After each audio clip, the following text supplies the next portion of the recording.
আমাদের তো প্রার্থী নাসিরউদ্দিন পাটোয়ারি ভাই এটা আবেদন করেছেন, আমরা চাই এটা পুনর্গণনা হোক। আমি চাই আমার আসনে পুনর্গণনা হোক। আমরা বিশ্বাসী 2 আসনে যদি হয়, 2টাতেই আমরা বিজয়ী হব। মন খারাপ হয়েছে কিনা?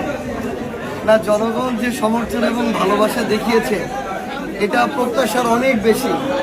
আর ওই নির্বাচনটা তো ভোট গ্রহণ পর্যন্ত সুষ্ঠু ছিল, কিন্তু করোনার সময় একটু আসলে প্রত্যাশা মাফিক হয় নাই। ওই ইঞ্জিনিয়ারিং এর কারণে হয়তো ভোট কিছুটা কমে এসেছে, কিন্তু যদি যেভাবে গ্রহণ করা হয়েছে ওইভাবে গণনা হতো, ভোট কম হতো না। প্রচারণার কোনো ঘাটতি ছিল কিনা, কি মনে হয় প্রচারণায়? সময় কম ছিল, সময় কম ছিল, জোটের কম্বিনেশন হতে সময় লাগে। তো ওভারঅল সব বিষয় মিলিয়ে আসলে আরেকটু সময় হলে ভালো হতো। আর ঢাকা আট ছিল এই পুরো আমাদের যে মানে নির্বাচনটা, এই নির্বাচনের আসলে পাওয়ার প্লে ছিল ঢাকা আট আর কি। এখানে ছিল কেন্দ্রবিন্দু।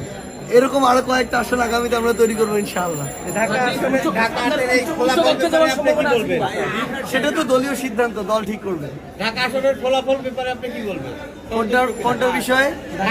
এটা আমাদের তো প্রার্থী নাসিরউদ্দিন পাটোয়ারি ভাই এটা আবেদন করেছেন, আমরা চাই এটা পুনর্গণনা হোক।